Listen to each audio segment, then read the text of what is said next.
ইরানের সেনাবাহিনীর সর্বাধিনায়ক আমির হাতেমি যুক্তরাষ্ট্র ও দখলদার ইসরায়েল সেনাদের ওপর সার্বক্ষণিক নজরদারি চালানোর নির্দেশ দিয়েছেন। এছাড়া শত্রুদের সেনারা যদি স্থল হামলা চালায় একজনকেও বাঁচিয়ে না রাখার নির্দেশও দিয়েছেন তিনি। বৃহস্পতিবার ইরনাটে সর্বাধিনায়ক আমির হাতেমির একটি ভিডিও প্রকাশ করেছে।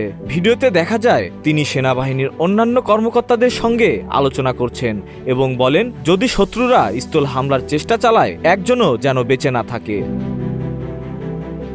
তিনি আরও বলেন, শত্রুপক্ষের প্রতিটি পদক্ষেপ ও গতিবিধির ওপর মুহূর্তের জন্য নজর না হারিয়ে চরম সতর্ক থাকতে হবে এবং তাদের আক্রমণের ধরন বুঝে প্রতিহত করার পরিকল্পনাগুলো যথাযথভাবে বাস্তবায়ন করতে হবে।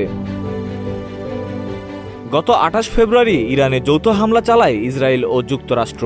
এরপর ইরানও পাল্টা হামলা শুরু করে এবং মধ্যপ্রাচ্যের উপসাগরীয় আরব দেশগুলোতে মার্কিন অবকাঠামো লক্ষ্য করে আক্রমণ চালায়। যুদ্ধ প্রায় ১ মাস ধরে চলার পর ইরানে স্থল হামলার শঙ্কা তৈরি হয়েছে। সম্ভাব্য হামলার প্রেক্ষিতে যুক্তরাষ্ট্র ইতিমধ্যে প্রায় ৩৫০০ মেরিন সেনা এবং অন্তত একটি বিমানবাহী রণতরী মধ্যপ্রাচ্যে মোতায়েন করেছে। মার্কিন সেনারা যদি স্থল হামলা চালায় তাদের লক্ষ্য হবে পারস্য উপসাগরে থাকা ইরানের খার্ক দ্বীপ, যা তেহরানের তেলের ৯০% রপ্তানি কেন্দ্র হিসেবে অত্যন্ত গুরুত্বপূর্ণ। Desk report, news flash ৭১।